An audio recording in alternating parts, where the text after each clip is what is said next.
पवित्र श्रीमद् भागवत गीता, पवित्र चारों वेद, पवित्र कुरान शरीफ, पवित्र बाइबल, पवित्र गुरु ग्रंथ साहिब, पवित्र कबीर साहिब की वाणी में छुपे हुए गूढ़ रहस्य अर्थात तत्व को जानने के लिए कृपया अवश्य सुनिए जगत गुरु तत्वदर्शी संत रामपाल जी महाराज के मंगल प्रवचन। दर्शकों, यह कहानी है एटा उत्तर प्रदेश के रहने वाले सुभाष जी की, जिन्होंने 12 साल तक राधा स्वामी पंथ की भक्ति की, जिससे इन्हें कोई लाभ नहीं हुआ और न ही इनके जीवन में कोई परिवर्तन आया। फिर एक दिन सुभाष जी ने राधा स्वामी पंथ को छोड़कर संत रामपाल जी महाराज से नाम दीक्षा ले ली। जिस साधना को 12 साल से सुभाष जी कर रहे थे, उसे अचानक त्याग कर इन्होंने संत रामपाल जी महाराज जी की शरण क्यों ग्रहण की, आइए जानते हैं सुभाष जी से ही। नमस्कार सर। सत साहिब सर। सर क्या नाम है आपका? सर मेरा नाम सुभाष बघेल है। सुभाष जी आप कहाँ से हैं? सर मैं एटा यूपी से हूँ। सुभाष जी, संत रामपाल जी महाराज से नाम दीक्षा आपने कब ली? सर नाम दीक्षा मैंने 19 जुलाई 2013 में ली। सुभाष जी क्या काम करते हैं आप? सर मेरा छोटा सा बिजनेस है, सीमेंट गिट्टी का काम करता हूँ। सुभाष जी, संत रामपाल जी महाराज से नाम दीक्षा लेने से पहले क्या आप भक्ति साधनाएं भी करते थे? जी सर, मैं अपने गुरुदेव जी से नाम लेने से पहले बहुत सारी साधनाएं करता था। शुरू से ही, जन्म से ही मैं संत रामपाल जी महाराज से नाम लेने से पहले मैं ब्रह्मा विष्णु महेश की भक्ति करता था। राधा स्वामी पंथ में मैं 12 साल रहा और इसके अलावा राधा स्वामी पंथ में रहते रहते मैं ब्रह्मा कुमारी 3 साल ज्वाइन किया। ओशो को पढ़ता था, आसाराम जी के सत्संग में जाता था। मतलब ऐसा कोई संत पंथ जहाँ भी कोई सत्संग होता था मैं उस सत्संग में जाया करता था। लेकिन मेरी जो आत्म संतुष्टि थी, जो मेरे संशय थे, वो ख़त्म नहीं हो रहे थे। तो ये भक्ति करते करते भी जो परमात्मा की चाह थी, जो प्यास थी, वो ख़त्म नहीं हो रही थी। जो कोई संत मिल जाता था मैं उसकी सेवा करता था और सेवा करने के बाद मैं उस संत से परमात्मा के बारे में चर्चा किया करता था। तो फिर आपको संत रामपाल जी महाराज के बारे में कैसे पता लगा? सर मुझे एक पुस्तक मिली थी संत रामपाल जी महाराज की, लेकिन राधा स्वामी में रहने के कारण मैं उस पुस्तक को कभी पढ़ नहीं पाया। कहने का मतलब, हमारे जो पुस्तक थी उस पुस्तक में वेद और गीता के बारे में बताया गया था। उस पुस्तक का नाम ज्ञान गंगा था। तो उस पुस्तक को मैं सिर्फ अपने कवि साहब की बाणी और उसमें जो बाणियां हुआ करती थी उन बाणियों को मैं पढ़ता था। लेकिन मैंने एक शर्त रखी थी कि आप मुझे संत रामपाल जी महाराज के सत्संग में ले जाएंगे और मैं चलूंगा तब जब आप मेरे प्रश्नों का उत्तर आप गुरुजी से दिलवा देंगे। तो जब क्योंकि मैं राधा स्वामी में जो भक्ति करता था उससे मेरे जो राधा स्वामी में बताते हैं ना, ध्वनि, हमारे शरीर के अंदर ध्वनि पैदा होती है, तो मेरे अंदर घंटी की ध्वनि होती थी चलते फिरते उठते बैठते। तो मैं इस ध्वनि को, ये जो शब्द है ना, इस शब्द को ही समझता था कि इस शब्द ही, क्योंकि राधा स्वामी में जो बताते हैं कि शब्द को सुन करके ही हमें मुक्ति मिलेगी, शब्द के साथ ये आत्मा जाएगी। तो जब हमने आश्रम में पहुंचने के बाद हमने शंका समाधान में गए। शंका समाधान में जाकर के जब हमने उस शब्द के बारे में चर्चा की तो उन्होंने मुझे कर नैनो दीदार महल में प्यारा है वो पुस्तक सामने रखी और उन्होंने बताया, देखिए ये शब्द जो है ना, शरीर के अंदर जो हो रहे हैं, इन शब्दों से मुक्ति नहीं हो सकती, ये काल के शब्द हैं। क्योंकि अंड और पिंड के अंदर जो भी है ये काल का ही है। गरीबदास जी की बाड़ी है, अंड पिंड से अगम है न्यारी सिंधु समाधि। तो जब हमें इन चीज़ों का पता चला तो फिर मैंने संत रामपाल जी महाराज से नाम लिया और उनकी भक्ति की। सर, संत रामपाल जी महाराज से नाम दीक्षा लेने के बाद आपको क्या क्या लाभ हुए? संत रामपाल जी महाराज जी से नाम लेने के बाद मुझे दैविक और आध्यात्मिक तीनों तरह के लाभ मिले। जो संसारिक लाभ हैं ये तो परमात्मा ने ऐसे रूंगे में दे दिए। इसके बारे में आप हमारे क्षेत्र से पूछ सकते हैं कि हमें क्या क्या लाभ मिले। हमारा पूरा क्षेत्र ये कहता है कि संत रामपाल जी महाराज इनके यहाँ बोरे के बोरे भर के बेचते हैं। किसी से भी पूछ लेना आप हमारे क्षेत्र में, वो यही कहेगा कि सुभाष के पास संत रामपाल जी महाराज सीधे सीधे बोरे भर के बेचते हैं। क्योंकि संत रामपाल जी महाराज से नाम लेने के बाद हमारे सारे सुख हो गए, जो भी सुख होते हैं। आज जिस वक्त मैं संत रामपाल जी महाराज से नहीं जुड़ा था, उससे पहले मैं बता दूं आपको कि मैंने एक पीसीओ की दुकान एक पेड़ के नीचे खोली थी और आज मेरे पास कम से कम 20 वाहन हैं। एक साइकिल से लेकर के 4-4 मोटरसाइकिल, 4-4 गाड़ियां, जेसीबी, सब कुछ है मेरे पास संत रामपाल जी महाराज की कृपा से। और इसके अलावा हमारा जो लाभ हुए हैं, मैं कितना गिनाऊं आपको, कितने बताऊं। मतलब मैं सोचता हूं, जिस चीज के बारे में सोचता हूं, संत रामपाल जी महाराज मेरे हर शब्द सोचने से पहले खड़े होते हैं। अब मैं बताऊं आपको, जो हमारे साथ चमत्कार जो सांसारिक रूप से परमात्मा ने, संत रामपाल जी महाराज ने, मेरे गुरुजी ने कई बार मेरी जीवन रक्षा की है। जैसे एक बार मैं छत पे 3री मंजिल पे एक शटरिंग को खोल रहा था, और शटरिंग खोलते खोलते सर मेरा पैर फिसल गया नीचे। साइड में गली थी और नीचे वाली छत पे शटरिंग पड़ी हुई थी, और शटरिंग के बीच में जाकर के मैं गिरा। मेरे हाथ में एक बेलचा भी था, अगर वो बेलचा सीधा होता तो मेरे अंदर भी घुसना था, और वो बेलचा पता नहीं किस तरीके से वो दूर जाकर के गिरा, और मैं उस शटरिंग के बीच में गिरा। मेरे खरोंच भी नहीं आई, थोड़ा सा हाथ में चोट आई। और उसके बाद जब मैं रात को सोया तो रात को मुझे स्वप्न हुआ कि मैं उस गली में गिरा हूँ। वही स्वप्न जो मेरे दिन में मुझे गिरा था, वही स्वप्न रात में हुआ, और मेरी वहाँ मौत होनी थी। एक क्या, इतने मेरे साथ चमत्कार हुए हैं। दूसरा मैं बताऊं आपको कि एक बार मैं मोटरसाइकिल से आ रहा था, और सड़क एकदम साफ थी, नई सड़क थी। मोटरसाइकिल से था, आगे ब्रेकर था, आगे इको गाड़ी थी, तो इको वाले ने ब्रेक ले लिए, और मेरी गाड़ी कम से कम 70-80 की स्पीड पे थी, तो ब्रेक लेने के कारण मेरी गाड़ी उस इको में घुस गई। लेकिन मेरे थोड़ी सी चोट आई, और थोड़ी देर के बाद मैं उसी मोटरसाइकिल से स्टार्ट करके घर तक आया। घर पे अगले दिन मैंने जब डॉक्टर को दिखाया तो मेरे हाथ में फ्रैक्चर था, लेकिन मुझे उस टाइम कुछ भी नहीं मालूम पड़ा। मेरी पत्नी को संत रामपाल जी महाराज ने जीवन दान दिया, मेरे पापा जी को जीवन दान दिया। मैं कभी सोच भी नहीं सकता था कि वो इस लेवल पे जा सकता है। आज उसकी 1 लाख रुपए उसकी तनख्वाह है। वो एक इंजीनियर है, कंप्यूटर इंजीनियर है, और उसकी भी जो रेमेडी हुई है वो बगैर दहेज के की है। आपको कितने सुख गिनाऊं सर, मतलब ये मान के चलिए कि पल पल पे सुख हैं परमात्मा के। सर, संत रामपाल जी महाराज से नाम दीक्षा लेने के बाद आपको बहुत सारे लाभ प्राप्त हुए, तो जो दर्शक आज आपको देख रहे हैं, खास करके राधा स्वामी पंथ वालों के लिए आप क्या कहना चाहेंगे? सर, राधा स्वामी पंथ जब तक हमें ज्ञान नहीं था, और जिसको ज्ञान नहीं होता है, जिस तरीके से एक बच्चे को ज्ञान नहीं होता है, वो किसी भी वस्तु को मुंह में दे लेता है, इसी तरीके से समाज को ज्ञान न होने के कारण आज वो हमारे संत रामपाल जी महाराज को कुछ भी बोलते हैं, कुछ भी कहते हैं।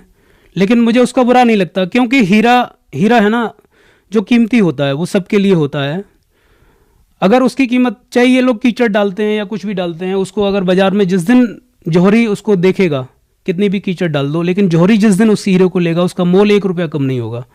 तो मैं संत रामपाल जी महाराज की शरण में आने के बाद मुझे जो ज्ञान हुआ, उस आधार पर मैं राधा स्वामी वालों को उनसे निवेदन करना चाहता हूँ, जो राधा स्वामी का ज्ञान है वो कहीं से भी कोई प्रमाणित नहीं है, वो सिर्फ एक मनगढ़ंत कहानी है।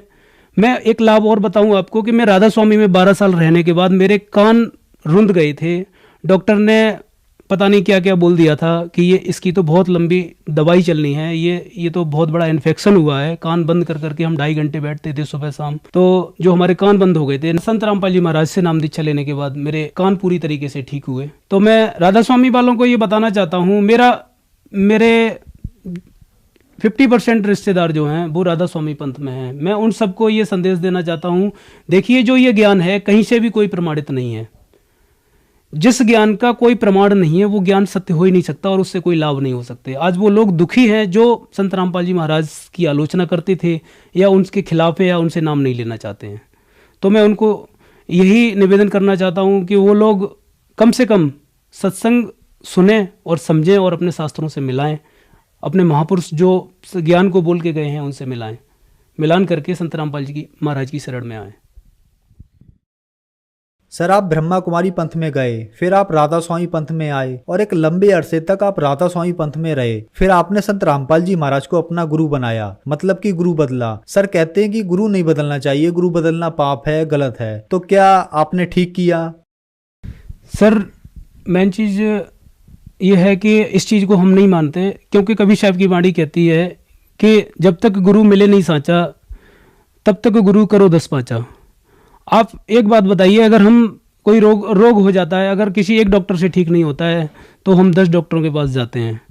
और डॉक्टर की भी पहचान है ना, जिस तरीके से एक गुरु की पहचान है कि नानक जी की बाणी में है का जो 2 अक्षर का भेद बतावे सोई गुरु पूरा कहावे।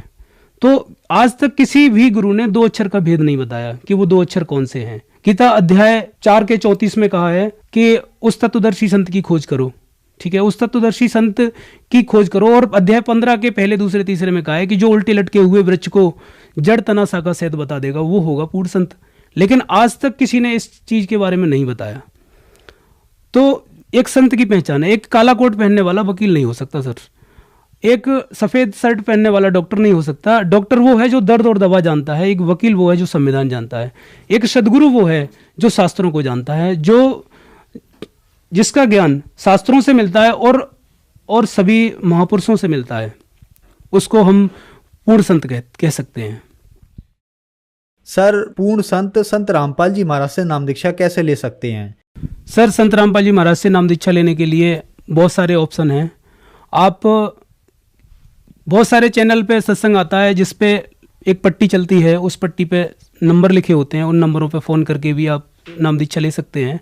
या हम संत रामपाल जी महाराज की पुस्तकों की सेवा होती है, उन पुस्तकों पे नंबर लिखे होते हैं, उन पुस्तकों पे भी जो नंबर लिखे होते हैं उनको फ़ोन करके हम उनके हिसाब से नाम दीक्षा ले सकते हैं। और पूरे भारत में हर जिले में संत रामपाल जी महाराज के नामदान केंद्र खुले हुए हैं। सर, धन्यवाद आपका। जी सर, सत साहिब। दर्शकों, अभी आपने सुने संत रामपाल जी महाराज से दीक्षा प्राप्त करके सुखी हुए भक्त के अनुभव। अब देखिए जगत गुरु तत्वदर्शी संत रामपाल जी महाराज के मंगल प्रवचन। पुणात्माओं, वो भी इनकम्प्लीट नॉलेज रखते थे, वो भी अधूरे ज्ञान पर आधारित थे। श्रीमद् भगवत गीता अध्याय नंबर 8 के श्लोक नंबर 13 में गीता ज्ञानदाता ये ब्रह्म बोल रहा है, श्री कृष्ण जी में प्रवेश करके ये कह रहा है कि ओम इति एकाक्षरम ब्रह्म व्यवहारन माम अनुसमरण ये परियाति तजन देहम स याति परमाम गतिम। मुझ ब्रह्म का केवल एक ओम मंत्र है, माम ब्रह्म, मुझ ब्रह्म का ओम यह एक अक्षर है, इति बस यही, नथिंग एल्स। और जो साधक उच्चारण करके श्रवण करता हुआ शरीर त्याग कर जाता है, सयाति परमाम गतिम, वो ओम नाम के जाप से जो भी इससे लाभ होती है वो परम गति ओम सतर की है, ओम के जाप के सतर की है।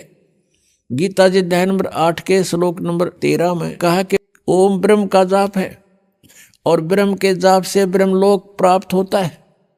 और गीता जी अध्याय नंबर 8 के श्लोक नंबर 16 में कहा कि ब्रह्मलोक पर्यंत भी सभी प्राणी पुनरावर्ती में है, वहां गए हुए उस महास्वर्ग में, बड़े होटल में गए हुए प्राणी भी वापस आते हैं, उनका भी जन्म और मृत्यु होता है। श्रीमद् देवी भागवत गीता प्रेस गोरखपुर से प्रकाशित 7वें स्कंद पर देवी हिमालय राजा को उपदेश दे रही है और ब्रह्म की जानकारी बता रही है। वो बता रही है कि सब पूजाओं को त्याग कर केवल एक ब्रह्म की पूजा करो, उसका ओम नाम है। उस ओम नाम का जाप करते हुए ब्रह्म प्राप्ति का टारगेट बनाकर जो साधक साधना करता है वो ब्रह्मलोक, ब्रह्म को प्राप्त होता है, वो ब्रह्मलोक में चला जाता है। वो ब्रह्म कहाँ रहता है? वो ब्रह्मलोक में रहता है। अब गीता ज्ञानदाता ब्रह्म है। ये गीता जी अध्याय नंबर 18 के श्लोक नंबर 62 में, गीता जी अध्याय नंबर 15 के श्लोक नंबर 4 में यह स्पष्ट कर रहा कि अर्जुन, तू सर्वभाव से उस परमेश्वर की शरण में जा। कोई अन्य भगवान है गीता ज्ञानदाता से, उसकी कृपा से ही तू परम शांति को और सनातन परम धाम को प्राप्त होगा। और गीता जी अध्याय नंबर 15 के श्लोक नंबर 4 में कहा कि जब तत्वदर्शी संत मिल जावे उसके पश्चात परमेश्वर के उस परम पद की खोज करनी चाहिए जहां जाने के बाद साधक फिर लौटकर संसार में नहीं आते। और जिस परमेश्वर ने सब ब्रह्मांडों की रचना की है उसी की भक्ति करो, उसी की शरण में रहो, और की नहीं। गीता ज्ञानदाता अपनी सतिथि बता ही रहा है कि अर्जुन तेरे और मेरे बहुत जन्म हो चुके हैं, तू नहीं जानता मैं जानता हूं। इससे सिद्ध हो गया कि गीता ज्ञानदाता जो सरपुरुष है, जिसको ब्रह्म भी कहते हैं, इस ब्रह्म के साधक भी जन्म और मृत्यु के ही जाल में, इस कर्म में फंसे रहते हैं। और जब तक प्राणी जन्म और मृत्यु के क्रम में है वो सुखी नहीं हो सकता, उसको परम शांति नहीं हो सकती। इसलिए गीता जी अध्याय नंबर 18 के श्लोक नंबर 62 में कहा है कि अर्जुन तू सर्वभाव से उस परमेश्वर की शरण में जा, उसकी कृपा से ही तू परम शांति को और सनातन परम धाम को प्राप्त होगा। और गीता जी अध्याय नंबर 15 के श्लोक नंबर 4 में स्पष्ट कर दिया कि उस परमेश्वर के उस परम पद की खोज करनी चाहिए, जहां जाने के बाद साधक फिर लौटकर कभी संसार में नहीं आती। तो ये है वो पूर्ण मोक्ष। तो ये जो ब्रह्म तक की साधना करके अपने आप को ये समझते थे कि हम बहुत अच्छी उपलब्धि कर रहे हैं, ये भी जन्म और मृत्यु के इस चक्कर में पूर्ण रूप से फंसे हुए। और ये ब्रह्म काल है, ये काल के पुजारी थे। जितने भी ऋषि महर्षि हुए हैं ये सब ब्रह्म साधना करते थे। श्रीमद् भगवत गीता अध्याय नंबर 7 के श्लोक नंबर 1 से 5 में कहा कि अर्जुन अब मैं तुझे ऐसा ज्ञान सुनाऊंगा जिस ज्ञान को जानने के बाद कुछ भी जानना शेष नहीं रहेगा। गीता जी अध्याय नंबर 6, 7, 8, 9 तक 10 तक ही स्पष्ट किया है कि 2 प्रकृति हैं। एक तो ये दुर्गा है, यह तो चेतन प्रकृति है, और बाकी ये 5 तत्व और ये सब अंतःकरण अहंकार मिलाकर ये 8 विभागों में जो बटी हुई ये मेरी जड़ प्रकृति है। और फिर ये कहा कि बलवानों का बल, बुद्धिमानों की बुद्धि मैं ही हूं, अर्थात जब चाहे मैं जिसको ताकत दे दूं, जब चाहे किसी को बुद्धि दे दूं, जब चाहूं उसकी ताकत को वापस अक्षीण कर दूं, और जब चाहे उस बुद्धिमान की बुद्धि पर पर्दा डाल दूं। पुण्यात्माओं, जैसे अर्जुन को काल ने शक्ति दे दी जब उसने महाभारत का युद्ध करवाना था, क्योंकि श्री कृष्ण मना कर रहे थे, युद्ध से पहले भी मना करते थे कि युद्ध ना करो भाई, नाश हो जाएगा, तुम भी मारे जा सकते हो और कौरव भी मारे जा सकते हैं। और कौरवों को भी समझाया करते थे कि युद्ध अच्छा नहीं होता, कुल नाश हो जाएगा तुम्हारा, अपना भाई बंटवारा कर लो मिलजुल कर। नहीं हुआ तो अंत में प्रभु ने यहाँ तक कह दिया था, भगवान श्री कृष्ण जी ने, एक तरफ मेरी सेना होगी, एक तरफ मैं होऊंगा, और मैं हथियार भी नहीं उठाऊंगा। इससे सिद्ध है कि श्री कृष्ण जी युद्ध नहीं चाहते थे, कतई नहीं चाहते थे। जब बात बनी नहीं, युद्ध की तैयारी होगी, अर्जुन के सारथी बनकर श्री कृष्ण जी ने रथ ले जा करके अर्जुन के कहने से दोनों सेनाओं के मध्य में खड़ा कर दिया। अब अर्जुन ने देखा सामने भाई खड़े हैं, भतीजे खड़े हैं, भाइयों की बेटियों के पति खड़े हैं, तो उसके दिल के अंदर एक साधु भाव उत्पन्न हो गया कि इनको मारकर हम राज करेंगे, इससे अच्छा तो भीख मांग कर खा लेंगे, वो भी अच्छा होगा। ऐसे कहर को, ऐसे जुल्म को, ऐसे अनर्थ को मैं नहीं करूंगा। फाइनल फैसला लेकर और रथ के पिछले भाग में बैठ गया। अब काल ने देखा, जिसने युद्ध नाश करवाना था इस ब्रह्म ने, कि बात बिगड़ेगी, उसी समय स्वयं आकर के श्री कृष्ण जी में प्रवेश कर गया। और फिर युद्ध के लिए उसने वो हथकंडे अपनाए जो अर्जुन को तैयार करके छोड़ा। पहले तो ज्ञान समझाना शुरू किया, तू के लेकर आया था, आत्मा तो अमर है, तू क्यों डरता है, पहले भी बहुत बार जन्म लिए, आगे भी मरते रहेंगे, ये मत सोच अभी पैदा हुए हैं आगे नहीं होंगे, ये तो शरीर छोड़ जाता है प्राणी, दूसरा ग्रहण कर लेता है। 100 बातें अटकल लगाई, लेकिन अर्जुन ने हाथ खड़े कर दिए, प्रभु मेरी समझ में बात ये आती नहीं, मैं युद्ध नहीं करूं। आखिर में उसने उसको भयंकर रूप दिखाया अपना वास्तविक, कि मैं काल हूं, खा जाऊंगा। अब जिसको देखकर अर्जुन जैसा योद्धा भी कांपण लग गया, तो क्या वो भगवान हो सकता है जिसको देखते कलजा पाटे? वो स्वयं कह रहा है कि मैं काल हूं 11वें अध्याय के 32वें श्लोक में, और सबको नाश करने के लिए आया हूं। तो नाश करने वाला प्रभु परमात्मा नहीं हो सकता, श्रेष्ठ आत्मा नहीं हो सकता। तो पुण्यात्माओं, ये श्री कृष्ण में प्रवेश करके ब्रह्म बोल गया और इसने ये महाभारत का युद्ध करवा दिया, नाश करवा दिया। तो जब उससे युद्ध करवाना था अर्जुन से, तब तो उसको पावर दे दी और खूब कूद कूद कर नाश करा, दुनिया मार डाली। वो पाप लिख दिए अर्जुन के बैंक अकाउंट में। फिर जब श्री कृष्ण जी का पूरा कुल नाश हो गया और श्री कृष्ण जी का भी वध कर दिया गया विषाक्त तीर मार के, एक शिकारी के द्वारा धोखे से लग गया। वो शिकारी कौन था? वो शिकारी था बाली वाली आत्मा, जो त्रेता युग में विष्णु जी श्री राम रूप में आए हुए थे। उस समय सुग्रीव के भाई बाली को श्री राम रूप में विष्णु जी ने धोखे से मारा था, वृक्ष की ओट लेकर। तब बाली ने कहा था कि तू अगर शूरवीर था तो सामने आता, और ऐसे तूने कायरता से मुझे मारा है, ये दंड तूने भोगना पड़ेगा, मेरा बदला देना होगा। उस समय फिर बुद्धि दे दी काल ने रामचंद्र जी को, कहा कि तेरा बदला दूंगा द्वापर युग में। वही विष्णु श्री कृष्ण रूप में आए। वो बाली वाली आत्मा एक शिकारी बना। शिकारी ने एक विषाक्त तीर बनवा लिया जहर से बुझा हुआ, और श्री कृष्ण जी प्रभास क्षेत्र में एक पेड़ के नीचे लेटे हुए थे। वहां उसके पैर के तलवे में एक पद्म था।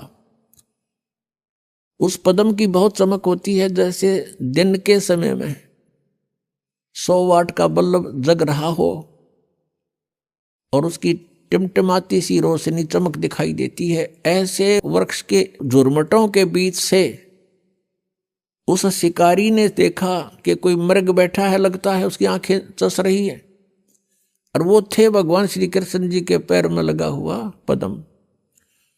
शिकारी ने आओ देखा ना ताव देखा, पत्तों के अंदर से निशाना साध दिया और उस तलवे पर ठोक दिया विषाक्त तीर, जिससे श्री कृष्ण जी का वध हुआ। उसके पश्चात 5 पांडव रिलेटिव थे, वो वहां पहुंचे। अर्जुन की ड्यूटी लगा दी। श्री कृष्ण ने मरते मरते कहा था कि अर्जुन, तुम सभी यहाँ की औरतों को ले जाना, यहाँ कोई पुरुष बचा नहीं, आसपास के लोग इनकी बेइज्जती करेंगे, ये मेरी प्रार्थना है। तो अर्जुन सभी गोपियों को, सभी औरतों को लेकर के वहां चल पड़ा था, और वही धनुष उसके पास था जिससे उसने महाभारत का युद्ध जीता था। रास्ते के अंदर अर्जुन को भीलों ने घेर लिया, अर्जुन को पीटा और सारा धन लूट लिया। कुछ औरतों को भी साथ घसीट ले गए। अर्जुन खड़ा खड़ा देख रहा है और कांप रहा है, उसके हाथ से वो धनुष नहीं चल रहा है। अब जब वो सारा एपिसोड हो लिया, भील चले गए, तब अर्जुन कहता है कि ये कृष्ण हमारा दुश्मन था, रिलेटिव नहीं था, इसने हमारे साथ सदा धोखा किया। जब मैं युद्ध के मैदान में लड़ रहा था, मुझे इतनी शक्ति दे दी कि एक तीर से 20-20 मार देता था, और आज वही अर्जुन है, वही ये गांडीव धनुष है, आज ये मेरे से चल भी नहीं रहा। यहां परमात्मा कहते हैं, कबीर परमेश्वर जी, कि मूल लखनी मूर्खा गिनते हैं क्यों डार, तुम इसकी जड़ को नहीं पहचान रहे, इसका ये मूल कौन है, जड़ कौन है इन कुकर्मों की। तो भगवान श्री कृष्ण छलिया नहीं थे, ये काल सब खेल करवा रहा है। ये कहता है बलवानों का बल, बुद्धिमानों की बुद्धि मेरे हाथ में है, जब चाहे बल प्रदान कर दूं, जब चाहे मैं छीन लूं। जिसमें श्री रामचंद्र जी वनवास में थे, सीता जी का अपहरण हो गया था, उनकी धर्मपत्नी का, वो लिपट लिपट कर पेड़ों से और वन के वन्य जानवरों से रो रहे थे, पूछ रहे थे मेरी सीता को देखा। ऊपर से भगवान शिव और पार्वती भी झांक रहे थे। भगवान शिव ने प्रणाम किया क्योंकि ये उनके बड़े भाई हैं। पार्वती ने देखा कि आप किसको प्रणाम कर रहे हो। भगवान शिव ने कहा कि नीचे भगवान विष्णु हैं राम रूप में, मैं उनको प्रणाम कर रहा हूं। पार्वती कहने लगी भगवान होकर रोए, मैं तो नहीं मानती ये विष्णु जी हो सकते हैं, मैं इसकी परीक्षा लूंगी। भगवान शिव ने कहा कि तू परीक्षा मत लेना और सीता रूप मत बनाना, मेरे काम की नहीं रहेगी तू। उस समय तो पार्वती जी ने कहा कि ठीक है, मैं नहीं परीक्षा लूंगी। जब भगवान शिव जी इधर उधर गए सैर सपट्टे को, पीछे से सीता रूप बनाया, श्री रामचंद्र जी के सामने खड़ी होगी। अब रामचंद्र जी ने उस समय पार्वती जी को पहचान लिया, क्योंकि काल ने उसकी बुद्धि ऑन कर दी और पहले ऑफ कर दी। अपनी पत्नी का तो न्यों पता ना हुआ, ले गया कौन उठा के, और फिर वो ज्योतिषी हो गया, भविष्य वक्ता हो गया। एकदम पहचान लिया कि तू तो पार्वती है। ये दक्ष पुत्री यहाँ कैसे आ गई, भगवान शिव को क्यों छोड़ाई। वो शर्मिंदा हुई, आके भगवान शिव से कहा कि सचमुच वो तो सचमुच विष्णु जी हैं, आप ठीक प्रणाम कर रहे थे। तो शिव जी बोला कर दिया काम, ले ली परीक्षा। हंसने लगी, नीचा मुंह कर लिया। तो उस दिन से उसने भगवान शिव ने कहा कि तू आज मेरे काम की नहीं रही, क्योंकि तूने मेरी माँ का रूप बना लिया। बड़े भाई की पत्नी माता के तुल्य होती है, कि तूने मेरी माँ का रूप बना लिया, मेरे काम की पत्नी रूप में नहीं रही। तो पुण्यात्मा युग काल के इसे बखेड़े हैं। अब उस पार्वती ने सोचा कि यो पक्का है जद का। अब यो मुंह तो बोला नहीं, बोलना बंद कर दिया। कई दिन तो रही उसके साथ, फिर वो बात ही नहीं कर रहा, मुंह फेर कर बैठ जाता है। पार्वती ने सोचा यो तो नरक हो गया, घर नहीं रहा। तो बेटी को फिर कुछ दिखाई नहीं देता, अपना पीहर दिखाई देता है माय का। उन्हें सोचा अपने माँ के चलती हूं, कुछ दिन इसकी बुद्धि ठिकाना आ जाएगी। अब वो आ गई राजा दक्ष के घर पे, अपने पिता के घर पे। उधर से राजा दक्ष के घर पर एक यज्ञ चल रहा था, धार्मिक अनुष्ठान हो रहा था। और धार्मिक अनुष्ठान में ये नियम था उनका, ब्राह्मणों का बनाया हुआ, ऋषियों का। जब कोई राजा या कोई अनुष्ठान करवाता है तो सभी बेटियों को, रिश्तेदारों को अवश्य आमंत्रित किया जाता है। तो राजा दक्ष ने अपने सभी दामादों को आमंत्रित किया हुआ था, लेकिन शिव को और पार्वती यानी उस शक्ति को नहीं आमंत्रित किया था, अपनी पुत्री को। कारण क्या था कि भगवान शिव के साथ उसने, गिरजा ने अपनी मर्जी से विवाह किया था। राजा दक्ष इस विवाह के पक्ष में नहीं था। बहुत विरोध भी करने के बाद इस गिरजा ने भगवान शिव से विवाह करके चली गई थी। इससे अक्षुब्ध होने के कारण पार्वती को और शिव को नहीं बुलाया था। तो पार्वती ने घर पे देखा कि सभी बहन आई हुई हैं और उनके पति भी आए हुए हैं, उनका उचित आसन दे रखा है, सबका प्रतिदिन का भाग भी उनको समर्पित कर रखा है। जैसे पंडित आपने देखा होगा ना, पंडितों का सांग न्यारा होता है। जैसे विवाह कराते हैं, फेरे कराते हैं, कहेंगे करके दो सुबह सुबह दर दे 11 रुपये, फिर सुबह सुबह 21 वहाँ रख दे, 22 उसको दे दे, 5 उसके हाथ में दे दे, फलाने का तिलक कर दे, ये न्यू रखा करें। तो ऐसे ही वहां कर रखा था कि प्रतिदिन जितने भी वो दामाद आए हुए थे सबको जो हिस्सा होता था 500 रुपये इनको दे दो, वहां रखे जाते थे उनके सामने। तो ऐसा किया जा रहा था भगवान शिव का कहीं आसन भी नहीं था, और जो बहनों के बटेऊ यानी पति नहीं आए हुए थे पार्वती की बहनों के, उनका आसन लगा रखा था, उनका हिस्सा फिर भी वहां रखा जा रहा था, उनका स्थान निर्धारित अलग से किया हुआ था। शिव का वो भी नहीं था। तो पार्वती अपनी मां के पास गई। अब बेटी का मां के ऊपर जोर चला करे, अपनी मां से जाकर कहा कि मां, तुमने सभी मेरी बहनों को बुला लिया और उनके पति भी आए हुए हैं, लेकिन आपने अपने दामाद को नहीं बुलाया, ना हमें आमंत्रित किया। तो मां ने कहा, बेटी मैंने तो तेरे पिताजी से बहुत कहा, लेकिन ये अपनी जिद पर अड़ा हुआ है, और गलती बेटी तेरी भी है। तूने अपने पिता की आज्ञा का उल्लंघन करके विवाह किया है, जिससे वो अक्षुब्ध है।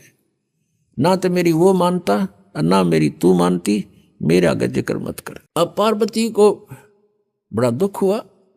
फिर वो अपने पिता के पास गई और पिता से प्रणाम करके कहा कि पिताजी, आपने अपने दामाद को आमंत्रित क्यों नहीं किया और सभी को कर रखा है।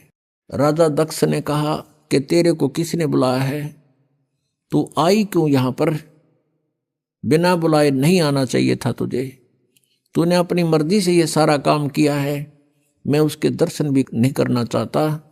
ऐसे पागल के जिसके गले में सांप पड़े हो, मैंने अपनी बेइज्जती करवानी है यहाँ अपने समाज में, और तो भी मत आना, यहाँ से निकल जा वापस। अब इस बात से वो बहुत दुखी होगी। कौन? वो पार्वती।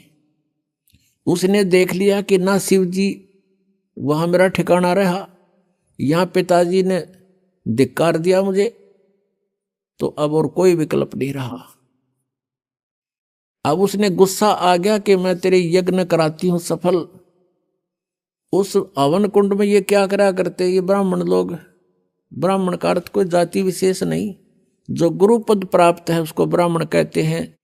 जो ब्राह्मण सोए जो ब्रह्म पहचाने, ये ब्रह्म तो पहचाना नहीं था, लेकिन ये नकली ब्राह्मण जरूर प्रसिद्ध हो रहे थे गुरु रूप में। तो वो क्या करते थे, एक नया अपना दिखाने के लिए पूरा एक बहुत बड़ा हवन कुंड बना लेते थे, बहुत बड़ा 8 फुट गहरा और 10 बाई 10 का चौड़ा, उसमें घेर कर लक्कड़। राजा का घी कौन सा करते डालना था, बरबर कड़छर कटोरे भर गहरा, स्वाहा स्वाहा, वो बक्कड़ पाट रहा पूरा, डीक बड़ा उसमें। वह पार्वती उस कुंड में, हवन कुंड में कूद गई और जड़गी सारी। तत्परता से उसको निकाल अवश्य लिया, लेकिन वो उसका अस्थि पंजर शेष था, सब मांस और वो चाम जल चुका था, केवल हाड शेष थी। इस बात का पता चला भगवान शिव ने। अब वहां से चला अपनी सेना लेकर, ताकि दक्ष न मैं करूंगा सीधा। अब इस बात का पता चल गया दक्ष को कि भगवान शिव चल पड़े अपनी पूरी गणों को लेकर के। उधर से जो आए हुए थे अतिथि, उनमें ब्रह्मा जी और विष्णु जी भी उपस्थित थे। अब जब उनको न्यू पता चला कि शिव जी आ रहे हैं पूरी सेना के साथ, तो भगवान विष्णु भी खिसकन लगे और ब्रह्मा जी भी खिसकन लगे। ब्रह्मा जी तक खिसके गए, कंते कंते भी चले गए, कोई कौन मरे सिर फुड़वा के। दक्ष ने भगवान विष्णु से हाथ जोड़कर कहा, आपको मैंने संरक्षक रूप में बुला रखा था, मेरी यज्ञ संपूर्ण हो तब तक आपको आमंत्रित था, आप मेरी रक्षा के लिए आए थे, आप भी जा रहे हो। विष्णु जी ने मना किया कि नहीं, मैं जा रहा हूं, नहीं रुक पाऊंगा। ज्यादा कहने से विष्णु जी रुक गए। उधर से शिव जी ने अपना एक गन तैयार किया अपनी जटा से, अपने मंत्र सिद्धि से, और उसको भेज दिया भैरव को कि जा तू उनके साथ युद्ध कर, मैं आ रहा हूं पीछे पीछे, पहले तू समार उन्हें। भगवान विष्णु का उसका युद्ध हुआ। विष्णु जी युद्ध में पराजित होकर के भाग गए छोड़कर उन्हें। उधर से भगवान शिव आ गया। शिव जी ने राजा दक्ष की नाड़ काट दी, गर्दन काट दी। ये तो लंबी कहानी है। फिर और वो कहते हाथ पांव जोड़े, उसने रहम आ गया, एक बकरे की गर्दन उसका दक्ष कला दी, बकरे का मुंह कर दिया ऊपर से। अब जब तक इनके श्वास हैं तो ये भगवान उनको एज इतना लाभ दे सकते। फिर क्या देखा, अब पार्वती को वहां जला हुआ देखा, भगवान शिव में मोह का सागर उमड़ गया। जब तक मुंह फेर कर सोया था, और अब उस जले हुए कंकाल को सीने से लगा लिया उठा के, और पार्वती पार्वती पार्वती पागल सा होकर न घूमो जंगला में गए, नाना ने दौड़ा। कहते 10,000 वर्ष तक ऐसे भटकता रहा, और उस अस्थि पिंजर को साथ सीने से लगा रहा पार्वती जान के। कहते हैं फिर भगवान ने देखा कि ये तो बिल्कुल मोह के अंदर पागल हो चुका है। कहते हैं सुदर्शन चक्र से उस अस्थि पिंजर के यानी पार्वती वाले उस बॉडी के हड्डों को सुदर्शन चक्र से छिन्न भिन्न कर दिया। कहते हैं जहां आंख पड़ी वहां नैना देवी, जहां धड़ गिरा वहां वैष्णो देवी, जीभ गिरी वहां ज्वाला देवी के मंदिरों की स्थापना होगी। अपुणात्माओं ये जैसे वैष्णो देवी का मंदिर, ज्वाला जी का मंदिर और जैसे नैना देवी का मंदिर, ये जो मंदिर होते हैं ये यादगार होती हैं।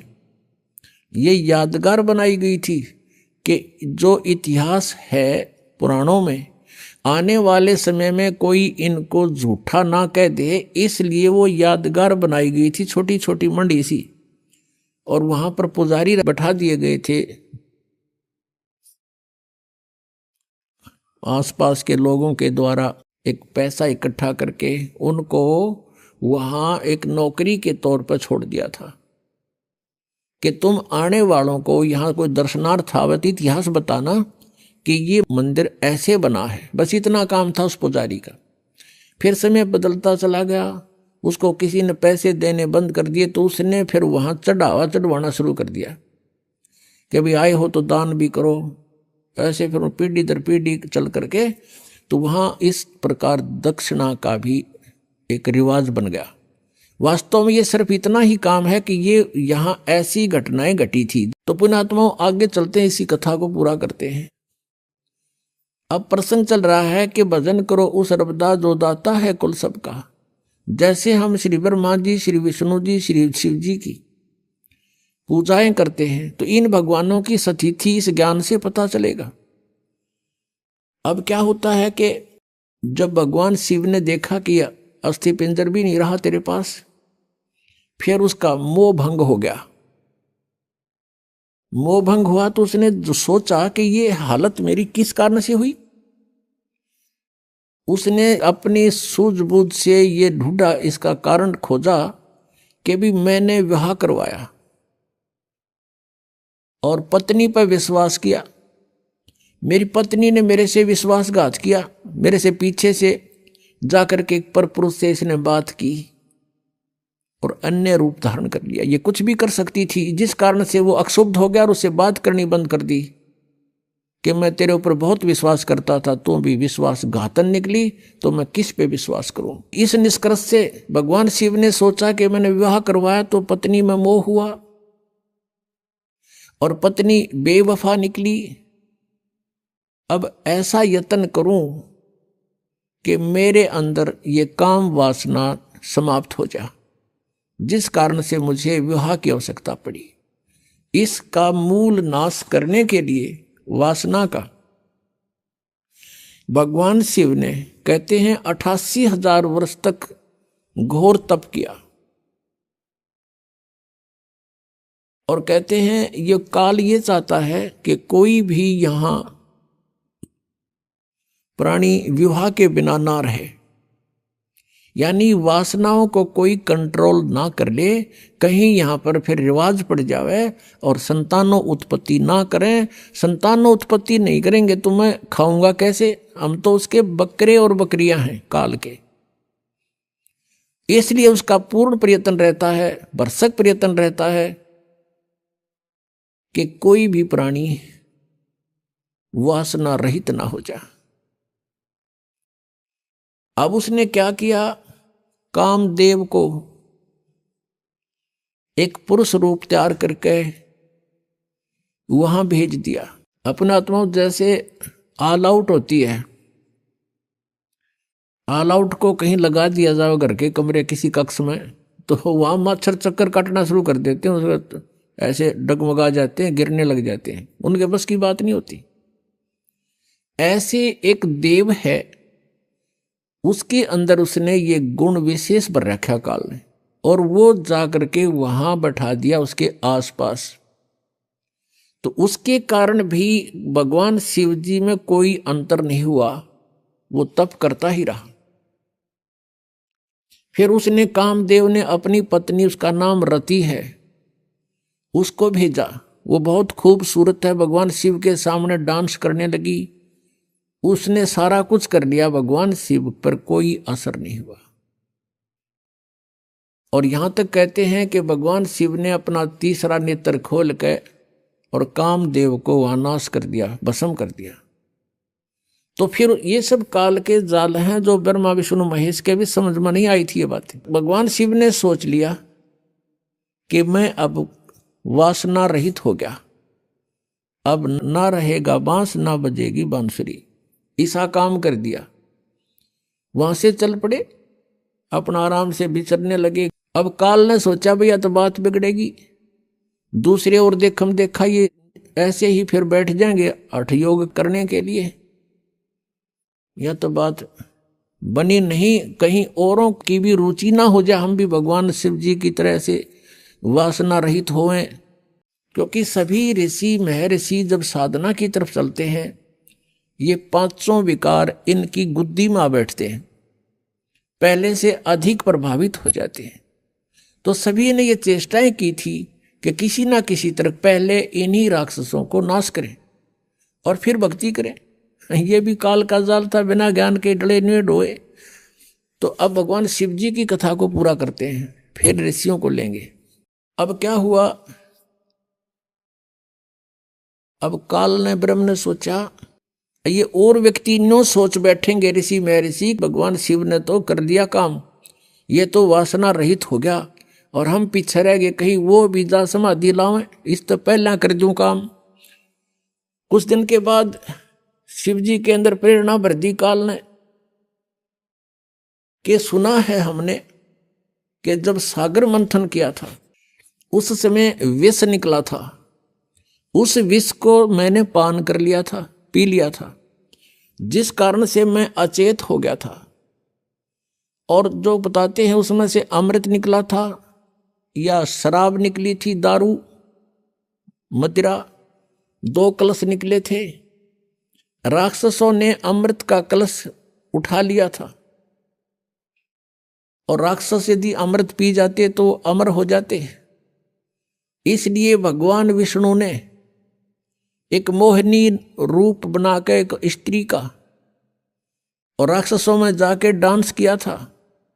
कहते हैं बहुत सुंदर थी वो मोहिनी रूप में, भगवान बड़े सुंदर लग रहे थे और राक्षस मोहित हो गए थे। राक्षसों से वो अमृत का कलश सिर पे रख के डांस करती करती उनको मदहोश कर दिया था। वो कलश दूसरी तरफ पकड़ा दिया था और मदिरा का कलश सिर पे रख के वापस उनको दे दिया था। तो उस समय भगवान विष्णु कहते हैं मोहिनी रूप में बड़े खूबसूरत लग रहे थे। अब भगवान शंकर के मनमाई के भगवान विष्णु के पास चलते हैं, क्यों ठाली हो गया था ना पार्वती साथ में, तो चलो वहां बातचीत करते हैं और उनसे वो रूप देखूंगा। अब मैं होश हवास में हूं भाई, उस रूप को पूछूंगा कैसा रूप था, एक बार बना के दिखाओ। अभी आपने सुने संत रामपाल जी महाराज के मंगल प्रवचन। आइए अब सुनते हैं संत रामपाल जी महाराज से नाम दीक्षा लेकर सतभक्ति करके अद्भुत लाभ प्राप्त करने वाले अनुयायी के विचार। नमस्कार दर्शकों, इनसे मिलिए। ये हैं पंकज सक्सेना जी, जो दिल्ली के रहने वाले हैं। पंकज जी पहले निरंकारी पंथ से जुड़े हुए थे, उसमें बताई जाने वाली भक्ति साधना भी करते थे। लेकिन ऐसा क्या कारण रहा कि निरंकारी पंथ की पूजा साधना को त्याग कर पंकज जी ने संत रामपाल जी महाराज जी से नाम दीक्षा ली। क्या संत रामपाल जी महाराज से नाम दीक्षा लेने के बाद वास्तव में पंकज जी को उन तमाम सुखों की प्राप्ति हुई जिनकी इन्हें सालों से तलाश थी? आइए अब जानते हैं पंकज जी की कहानी इन्हीं की जुबानी। नमस्कार सर। नमस्कार सर। सर क्या नाम है आपका? पंकज सक्सेना। पंकज जी आप कहाँ से हैं? दिल्ली सोनिया गांधी कैंप। पंकज जी संत रामपाल जी महाराज से नाम दीक्षा आपने कब ली? 14/4 सन 2011। पंकज जी संत रामपाल जी महाराज से नाम दीक्षा लेने से पहले क्या आप भक्ति साधनाएं भी करते थे? हाँ जी करता था। बाबा हरदेव सिंह जी महाराज जी की साधना करता था, निरंकारी हैं वो। मैं उसमें लगभग 8 साल तक जुड़ा रहा।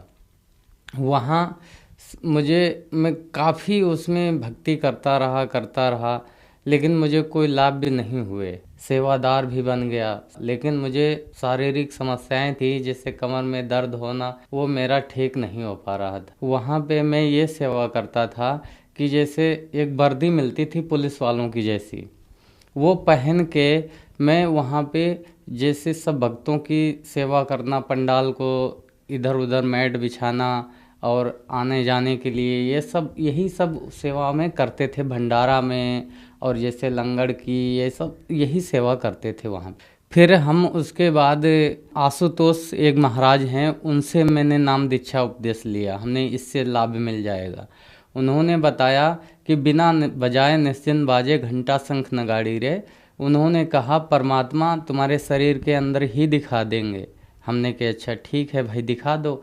उन्होंने ऐसे करके कान बंद करवाए और बोला है कि इसके अंदर है जो ना आप सुन सकते हो। मैंने जब उसको लगभग 1.5-2.5 घंटे तक बैठे रहे और उसके अंदर जब देखा तो हमें प्रकाश नज़र आया, बहुत तेज प्रकाश नज़र आया। और प्रकाश नज़र आया नीला पीला सा था, तो मैं उसको देख के तो बोले यही परमात्मा है। फिर धीरे धीरे लगभग हम 2.5 घंटा और 2 घंटे लगभग 1 घंटे रोज करते थे साधना। जैसा टाइम मिल जाता था वहाँ पे हम वैसा ही काम रोज करते थे। फिर मेरे पैरों में सूजन आ गई, गंठों में, ये यहाँ सर गंठों में सूजन आ गई। सूजन आने के कारण फिर मैं काम नहीं कर पाता था सही से। फिर बोले कि तुम्हारी ये समाधि बढ़िया है और तुम्हें परमात्मा रोज दिखता है। फिर वो हमारी समस्याएं ठीक नहीं हुई और बढ़ते ही गया पैरों में दर्द। फिर आशुतोष महाराज के जो शिष्य थे उनके पास में गया। मैंने बोला कि ये मेरे पैरों में जो दर्द होता है, बोला धीरे धीरे सब ठीक हो जाएगा और भगवान की समाधि करो अच्छे से। मेरे आँखों में भी दर्द होने लगा था, पानी निकलने लगा था, इतना दर्द होना। आँख ऐसे करके बंद करके जब मैं उसको देखता था तो वो क्या हुआ सर, हम बहुत धीरे धीरे परेशान हो गए। कानों में भी सुनाई कम देने लगा सर। फिर इसी अवस्था से मैं बहुत परेशान हो गया। सर फिर आप संत रामपाल जी महाराज की शरण में कैसे आए? सर एक चैनल था, उस पर संत रामपाल जी महाराज जी का सत्संग चल रहा था। संत रामपाल जी ने बोला था कि जो मेरा शिष्य बन जाता था उसके अंदर 24 सिद्धियां आ जाती हैं, ये प्रथम जो नाम उपदेश ले लेता है। संत रामपाल जी ने ये शब्द बोला था कि सोहम नाम जो है ध्रुव और प्रहलाद ने नहीं पार हुए और तुम कैसे पार हो जाओगे। तो मैंने सोचा ये कि सोहम नाम तो मुझे भी मिला। आशुतोष महाराज जी ने बोला था सो बाहर छोड़ो हम अंदर लो, यही सोहम हो गया, ये भगवान का नाम हो गया। तो ऐसे करते करते हमने कही हम भी तो यही नाम जाप करते हैं और ध्रुव प्रहलाद नहीं पार हुए तो हम कैसे पार हो जाएंगे। चलो चलते हैं एक बार इनके पास देखते हैं क्या बात है।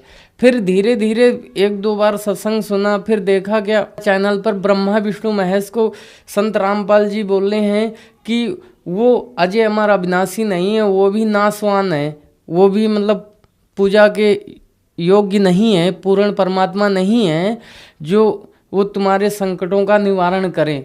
तो हमने सोचा ये कैसे संत हैं बताओ, ब्रह्मा विष्णु महेश की तो हम सब लोग पूजा करते आ रहे हैं, ये कैसे संत है, चलो इनको मिल के आते हैं। सतलोक आश्रम पहुँचे, वहाँ संत रामपाल जी महाराज जी से उपदेश लिया तो फिर हमें ऐसा लगा कि मेरे शरीर पे हजारों टन था वजन, इतना वजन लदा हुआ था, ये लगता बहुत एकदम हल्का हो गया। जैसे गुरु जी के पास गए, गुरु जी ने आशीर्वाद दिया तो हम ऐसे हो गए जैसे एकदम फूल जैसा शरीर हो गया, एकदम हल्का हो गया। पंकज जी, संत रामपाल जी महाराज से नाम दीक्षा लेने के बाद क्या आपको लाभ भी प्राप्त हुए? हाँ जी, लाभ हमको बहुत बड़े प्राप्त हुए हैं। वो लाभ ऐसा था कि शारीरिक समस्याएं, मैं अन्य गुरुओं की पूजा करता था तो मेरे पैर भी खराब हो रहे थे धीरे धीरे, कानों से सुनाई भी कम पड़ने लगा था, रीढ़ की हड्डी भी हमारी बहुत दर्द करने लगती थी बैठे बैठे 2-2.5 घंटा सुबह शाम के कारण। फिर हम जब से संत रामपाल जी महाराज जी से उपदेश लिया है तब से हम सर बहुत सुखी हैं, कोई दर्द नहीं है। अब चश्मा भी नहीं लगाते थे, पहले चश्मा भी लगा रहे थे, अब चश्मा भी उतर गया संत रामपाल जी महाराज जी की दया से, और सब सुख हो गए। मैं सर पहले बहुत गरीब था और बहुत आस्तिक स्थिति बहुत कमज़ोर थी, मैं भगवान के लिए तरसता था। तो फिर परमात्मा संत रामपाल जी महाराज जी से जब से जुड़ा हूँ तब से मुझे सब सुख हो गए हैं। सर मेरी पत्नी के एक पेट में गांठ हो गई थी, तो वो गांठ हो गई तो हमने सफदरगंज हॉस्पिटल में दिखाया, तो एम्स में दिखाया तो उन्होंने बताया पहले कि ये इसकी जांच करनी पड़ेगी। जब जांच की तो उन्होंने बताया ये गांठ बहुत बड़ी हो चुकी है, अब इसको है ना ऑपरेशन करना पड़ेगा। तो मेरी वाइफ, मेरी घरवाली बोली कि मैं ऑपरेशन नहीं कराऊंगी, अब गुरु जी से ही प्रार्थना लगाऊंगी, संत रामपाल जी से महाराज से प्रार्थना लगाऊंगी, ठीक हो या ना ठीक हो।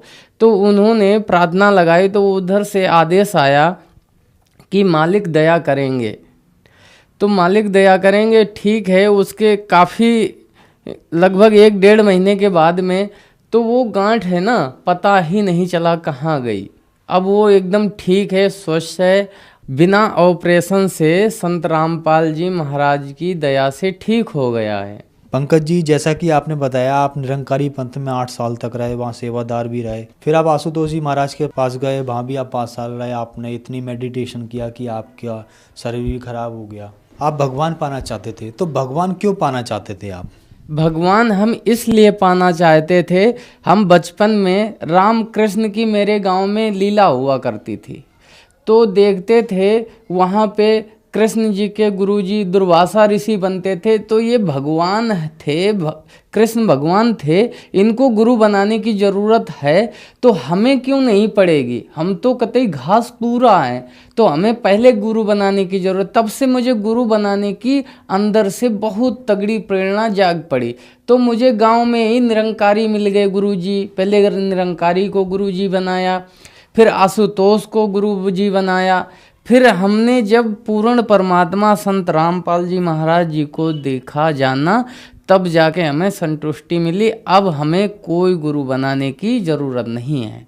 पंकज जी, आपने बताया कि आपके गांव में कृष्ण लीला होती थी, वहाँ आपने कृष्ण जी को देखा और फिर उनके गुरु दुर्वासा जी को देखा, वहाँ से आपको प्रेरणा हुई कि भगवान ने गुरु बनाने की आवश्यकता है तो हमें भी गुरु बनाना चाहिए, वहाँ से आपको भगवान पाने की इच्छा प्रकट हुई। तो क्या संत रामपाल जी महाराज की शरण में आने के बाद आपको भगवान मिले?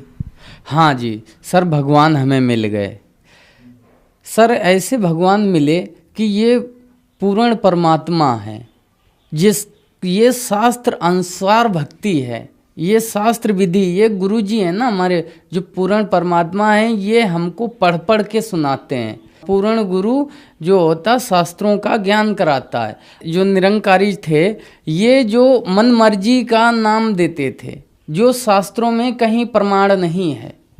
और जो आशुतोष थे इन्होंने क्या काम किया, ये एक शब्द को 2 भागों में बांट दिया, सो बाहर छोड़ो हम अंदर लो, ये कोई मंत्र नहीं है, ये तो कबीर सागर से मंत्र चुराया हुआ है।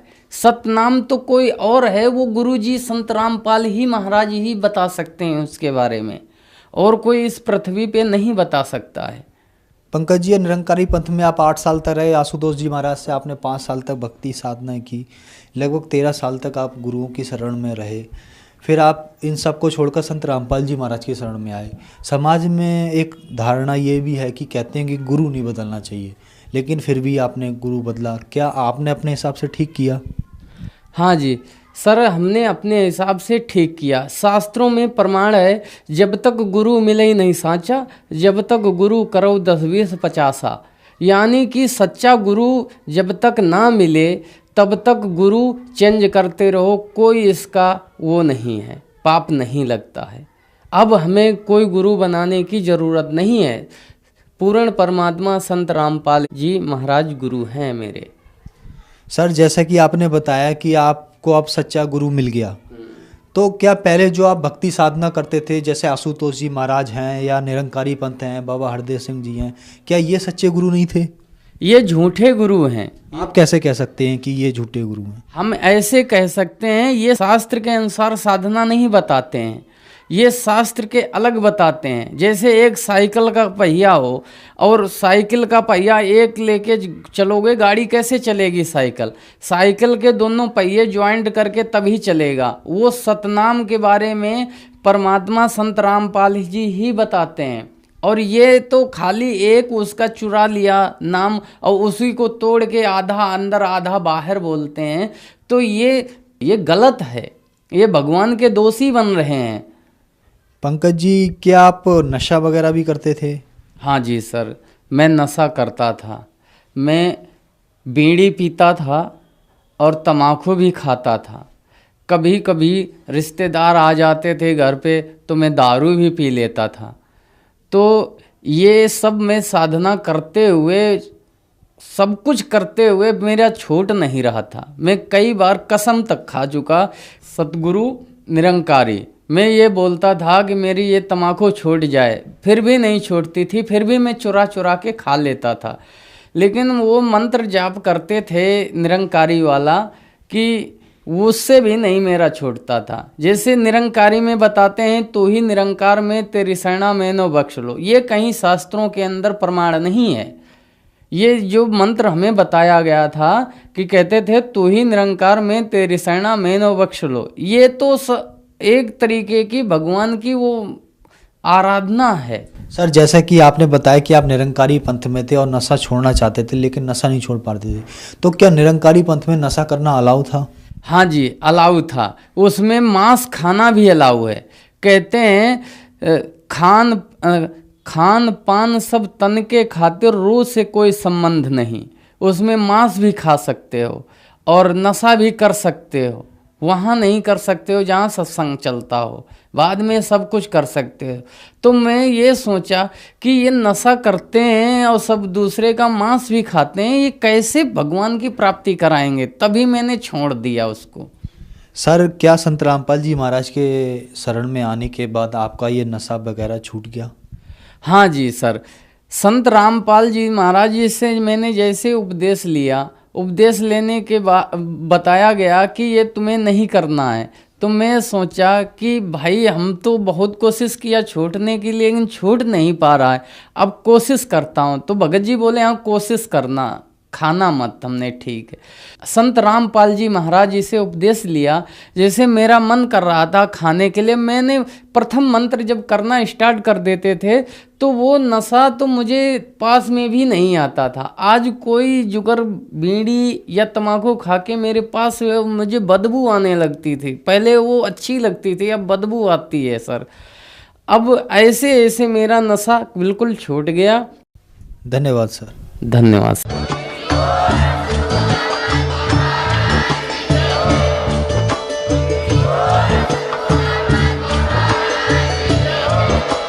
आप सुन रहे थे जगत गुरु तत्वदर्शी संत रामपाल जी महाराज जी के मंगल प्रवचन। अधिक जानकारी के लिए विजिट कीजिए हमारी वेबसाइट www.jagatgururampalji.org। संत रामपाल जी महाराज जी के शुभ आशीर्वाद से पूरे विश्व भर में 500 से भी ज्यादा नाम दीक्षा केंद्र हैं, जिन पर संत रामपाल जी महाराज जी द्वारा ऑनलाइन निशुल्क नाम दीक्षा दी जा रही है। अपने नजदीकी नाम दीक्षा केंद्र का पता करने के लिए संपर्क करें 8222880541।